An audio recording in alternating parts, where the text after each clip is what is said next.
Hey, it's April 1st. I'm currently reading 5 books, and it's like a problem, and I'm just gonna process that with you together. Let's commune here. It's because I had 2 really bad reading months. Like I say, February and March, I was reading way less than I normally do. I'm currently behind on sort of my standard pace of like 2 books a week. Um, but I'm still borrowing and from like library books and committing to reading books at a sort of normal reading pace. So now I have this backlog that I'm either going to try to power through or I'm going to crash and burn. What's going to happen? I don't know. Today really feels like a crash and burn day. I was asleep until the tender hours of 3 p.m., went to the grocery store. Now it's evening and I'm here. And you get to share in this dysfunction. Hello. Hello. This is one of the books I'm currently reading. I meant to read it in January, but I finally picked it up last month. And I hope to finish it in the next day or two. I really don't have a lot left. Like just this little bit here. But this book is divided in 3 parts, and I actually quite liked the first two. Liked is a bit of a strong word because it's really like it's provocative, somewhat for the sake of being provocative, and it's definitely written. How do I even say this? It's like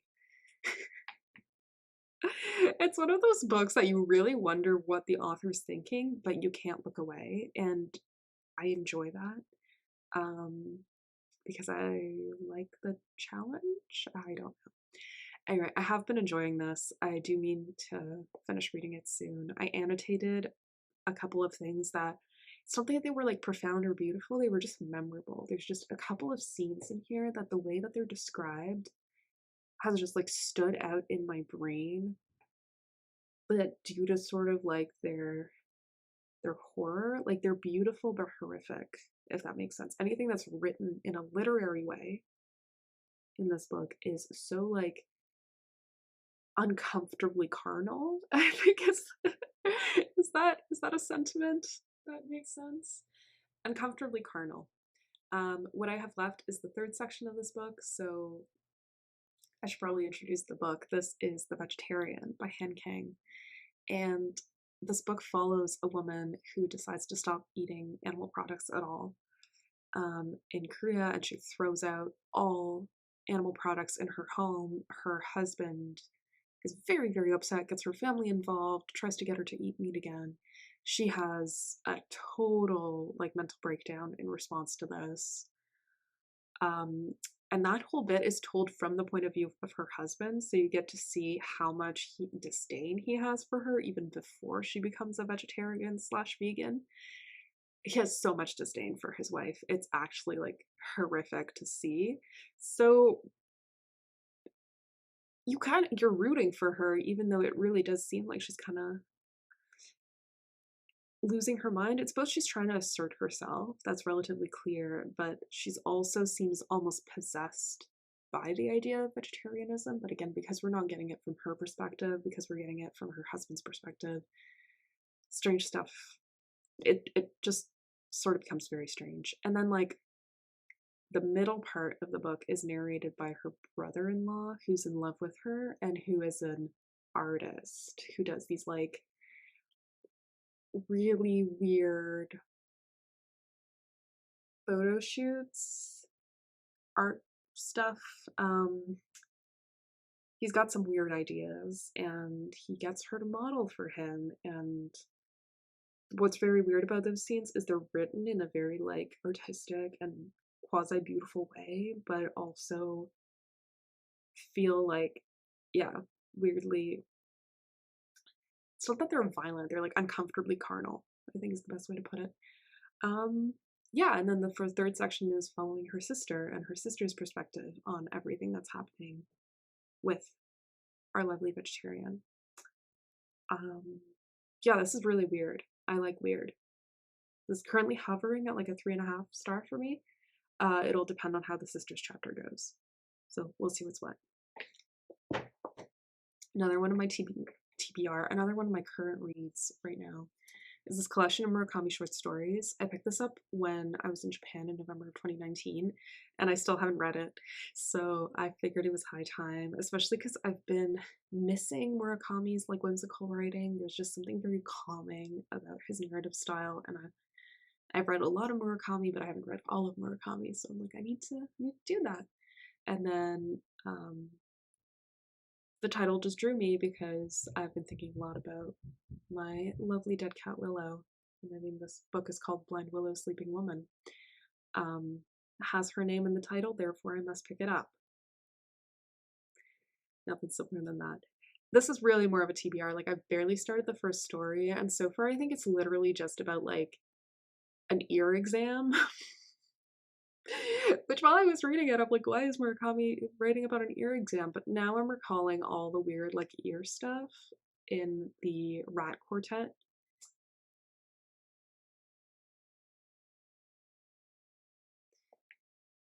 The thing with Murakami is sometimes you just want to read about the moon and cats and making pasta and being sad and mysterious teenage girls and ears. And the man just always writes the same thing, but it delivers. It delivers. It's a Murakami, and I don't know, there's something appealing about it. So this is on the TBR for this month. I started listening to the audiobook of The Radium Girls. This was a book club pick for the Discord book club that I'm in for, I want to say February and March, and I only just started it on audiobook because it took forever to get it from the library, and then I overcommitted and I didn't have time to read the ebook, and I was like, you know what? I like listening to nonfiction. Let's just buy the audiobook. I really don't like the narrator. I find she sounds like an automatic, like AI. Like, it sounds a little bit read like an AI by an AI. It's not good. But I am actually really enjoying the writing. I'm really like shocked by the writing. So this is the story of young like teen girls who around like the early 20th century worked in a factory painting the numbers on watches with radium paint so that they like glowed in the dark. And a big thing was, because it's such precision work, they needed to constantly put the put the paintbrush in their mouth to like refine the paintbrush, and they would just like be eating radium. And right before I filmed this, I was listening to it, and I was listening to this bit where one of the girls was like really starts to show very obvious radiation poisoning, and her teeth are just like rotting out of her mouth. And it's like really disturbing, and she's having all these symptoms, but especially that. And then she goes to the dentist, and the dentist touches her jawbone and it breaks, and he can just like take it out. He just takes out her jawbone. I'm not even 5% in the book, and we're already taking out jawbones, which is giving me big Chuck Palahniuk energy, but it's true. It was like 100 years ago, so that's exciting. I'm really enjoying this. It's my audiobook right now, and I have such a love for audiobooks, especially when life feels exhausting. It's just like lie down and listen to someone tell you a story about people giving themselves radiation poisoning and their bones falling apart. Yeah, that's where I'm at. That's where I'm at emotionally right now. Which brings me to my next current read, and this is a library book that's expiring in 2 days, which is a problem because I'm only about 12% through it, and it's Grady Hendrix's newest book, How to Sell a Haunted House. I didn't know what this was about, but I have enjoyed the Grady Hendrix I've read. I feel like that's an unpopular opinion. I keep seeing these things on Book Talk about like how Grady Hendrix is not that great, but I don't know. I find him entertaining in like an American Horror Story kind of way, if that makes sense. Like it's satire. Like he's satirizing horror while keeping it sort of fresh and funny. So it's not to be taken very seriously. So in How to Sell a Haunted House, we're following a woman who has a young daughter and has a set of very supportive parents who die very suddenly. And that causes the reemergence of her deadbeat brother, who is like, you know what, we gotta cremate the parents and spread their ashes on a beach. And she's like, they have burial plots, bro. They didn't want to be cremated. They don't want to be on a random beach. Is it even legal to put them on this random beach? So it's a whole thing. We have the fun family conflict when people unexpectedly die. And then she goes to her parents' house and finds it like in a little bit of disarray. Like it really seems like something strange happened when they were heading out of the house for this like car accident situation. And then we get the creepy element, which is that her mom collected dolls and puppets, but like not a few puppets, like a creepy amount of puppets. And the TV was left on, and there's just these like haunted, creepy puppet vibes. And really, that's about all I know so far, but I am enjoying it. It's very, very readable. It's very kind of fun and pulpy. I'm having a good time, and I look forward to reading more of it. And then this is the last thing I'm reading right now. I'm reading, really just kind of looking through it. I just need to sort of finish looking through some of the prompts, and that is, I want to get the title right, The Big Feelings Survival Guide, a creative workbook for mental health. I got this as an advanced reader's copy, and I was really interested in it because I'm a very big fan of dialectic behavioral therapy, which, if you're not familiar with it, is a modality of therapy that teaches skills for things like distress tolerance, emotional regulation, interpersonal effectiveness, and being good at communicating your needs with other people, and mindfulness. And overall, it's just a really interesting sort of set of skills to use when you're not feeling great to help you feel better. And I've done some dialectic behavioral therapy in my life, formally and informally, and I've also done some art therapy in my life. I'm actually currently doing some, and I might show you my art at some point. We'll see. Maybe. It's a big maybe. We'll see what happens. And this book has both. It has dialectic behavioral therapy skills presented with art therapy prompts. So that's why I picked it up. It's not exactly the kind of book that you read cover to covers, which is why it's like a currently reading, but I've sort of like flipped through most of it. I want to flip through it some more, maybe do a few of the exercises. Because it's a field I'm like familiar with, none of this feels like super new right now, but I don't hate it. I don't hate it. I don't know. I look forward to telling you more about it once I actually like finish going through it. So let me tell you about my serious overcommitment issues with the library. I got this on ebook, and this is Sugoya Nagamatsu, who wrote my favorite book of 2022, How High We Go in the Dark. And I bought this collection of like short stories, experimental fiction. Like some pages just look like that. Some pages are actually short stories. I feel like I might even just like read this in a day. But I requested it from my library ages and ages ago, and my library also finally bought it, so I had the ebook. And now it's due in 2 days, and I haven't opened this until now, nor the ebook, so this is something I should probably read. And even if I let the ebook expire, I should read it. And as I mentioned, the Grady Hendrix I'm currently reading is expiring in 3 days, which is a problem because I have 2 other books that I need to return in 5 days. Those are Our Share of the Night by Mariana Enriquez. I have read one of Mariana Enriquez's short story collections and own a second one, and I absolutely love what I have read so far. Like, it is creepy ghosts, like South American ghost stories, with lots of social commentary, and so for it. And I think this is a novel. I say I think because I like genuinely have not looked into it. I saw Mariana Enriquez, I saw the cover, I saw the creepy hand, and I was like, yes, I need to read this. Now it's due in 5 days, and that's a problem. You know why that's a problem? Because something else is due in 5 days, and that is I Keep My Exoskeletons to Myself, which is a book, a sci-fi speculative novel about social shaming. It's like a Black Mirror episode, but a book, which is a genre that I absolutely love. I feel like all I know about this, and I might be mischaracterizing it, is that this book is about a society where instead of like going to prison for like a social transgressive crime, you get an extra shadow added to you. So everyone can see at all times that you have been like socially ostracized and that you are a criminal and that you're a bad person. And I believe our lead character's child ends up having a shadow cast on them like unfairly, and they're now like marked for life with this thing. Um, yeah, it sounds really up my alley, and the title is yeah, the title just makes me think of that one Fleetwood Mac song, and that is also enough reason for me to want to read this book.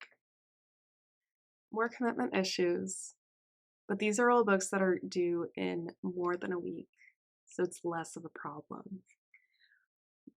My book club last month, the Discord book club that I'm part of, that I absolutely love. Hello, I know you watch the videos, and hello, I haven't been around because I'm dead inside.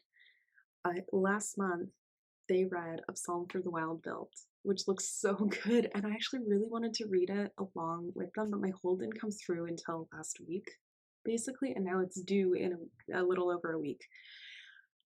And I really want to read it because I really want to get into Becky Chambers. And this month, they're actually also reading the one Becky Chambers book that I do own, which just looks so cute. It just looks like cute sci-fi. I can go for some cute sci-fi. I need some joy and coziness in my life. So these two books are on the TBR, and they're both beginnings of series. I have hiccups now. They're both beginnings of series. Why would I do this to myself? I don't know. I don't know. I have overcommitment issues. This was also read for my book club. Annoyingly, this was my own suggestion, but again, the loan didn't come through until literally like 2 days ago, is the 5th season. And I've talked about why I want to read the 5th season already in my most anticipated books of 2023 video. And I can't wait. And this month might be the month I read it. I finally got it from the library. But again, it's like, how many series can I start? How much overcommitment can I do? What is wrong with me? Should I quit my job and read full time? And then yesterday was Friday. I'm like hanging out at work. I say hanging out because it was a little bit of a rough week at work and everyone was kind of tired.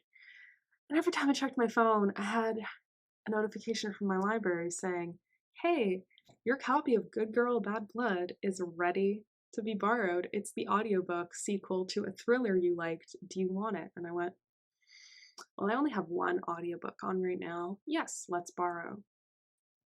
And then the library said, hey, your copy of Tales from the Cafe that you requested that we buy like 6 months ago is now available to borrow. Do you want this? And I thought, yes, I loved the first book. I enjoy being sad.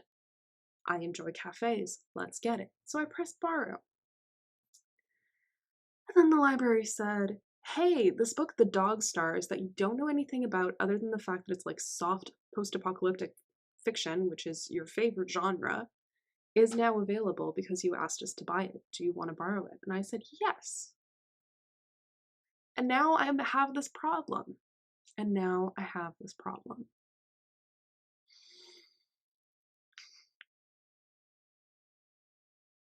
And I wish I would be ending the video here. So that's 8 books I have borrowed from the library. That's 5 books I'm currently reading. There's overlap between those two groups, but not nearly as much as I would like to. And now there's books that I've committed to because I have the advanced reader's copies of them. One of them I was sent so generously by the author directly, which was very exciting. It's called Paper Targets, and it is like a crime heist cat-mouse situation. It looks so good, and I'm really, really excited about it. The author himself is dyslexic, and he writes like a dyslexic main character who is going against a like high arts dealer, I think. There is murder, there's thriller stuff. It looks great. I was hoping to read this a while back, and I haven't, and I really want to. It has some amazing reviews and doesn't seem to be very well known. So I'm really, really excited to read it, and Stephen, I'm sorry, I'll get to it. I'll get to it, I promise. I promise I will get to it. I just have commitment issues. I want to see what other advanced readers copies I have. And there's 3 I haven't even told you about yet. And when are they getting published? Okay, one's being published in October. That's a problem for later. One got published 2 weeks ago. I should probably read that. And that book is The Space Between Us by Doug Johnston. And I think the premise of this, it's like literary sci-fi where several people in the same city, I want to say Edinburgh, and this is completely just pulling this out of my brain, and I might be making it up, but several people from the same city have a simultaneous stroke and see something and see the same thing while they have this stroke. Chaos ensues. That's literally all I know about it, but to me, if you tell me random strangers experience something weird that might have supernatural or sci-fi explanations and it bonds them together into a weird mystery, I'm like, yeah, I'm in. I'm in. It looks great. So I need to read this because it came out apparently March 13th. So that's an advanced reader's copy that I got on March 6th, the week before it came out. It's been a life. It's been a long life. Last, but not least, of the books I have is I'm putting this off because I know I'm gonna like it, and I know it's gonna be short, and I know my brain's gonna be happy. And it's Thinking of You, but not like in a creepy way. Which is a great title. By Beth Evans, who is a webcomic artist that I follow on Instagram and whose work I really like. I really like the little bloops. I think they're very cute. They're all about, the state of existing in the 21st century as an anxious bloop. And I'm about that. So I need to actually read these webcomics. Today's Saturday. I have been awake for not many hours, considering how late we are into Saturday. And I have done very little. And I guess that sometimes that's what you need to do. Sometimes you gotta rest. That's what I've been doing. Sometimes you gotta lie down on the couch and play a little silly mobile game, which I have been doing while listening to an audiobook about someone getting their jawbone removed due to radiation poisoning, while having their jawbone essentially come off their face. Yeah, that's where I'm at. I guess really what I want to know, do you overcommit when it comes to books? Do you do this to yourself? And where is the support group for us? And how do we get out of this? Because I think I just took you through this tour of 20 books in 20 minutes. And it's looking a little grim, folks. It's looking a little grim. All things considered, though, too many books, not enough time is really not the worst problem ever to have. I hope you are not overwhelmed in your life right now. I hope you're doing well. I hope you're having a good time and that spring has come to you if you're in the northern hemisphere, or that autumn is treating you gorgeously if you're in the southern hemisphere, and that you're just having a good time. That's all I want for all of us, is let's just have a good time. I want to have a good time.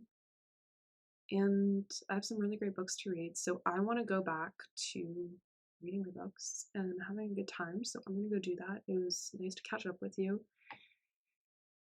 We'll do that soon. We'll do this again soon. Yeah? Okay. I will see you later. It's been fun.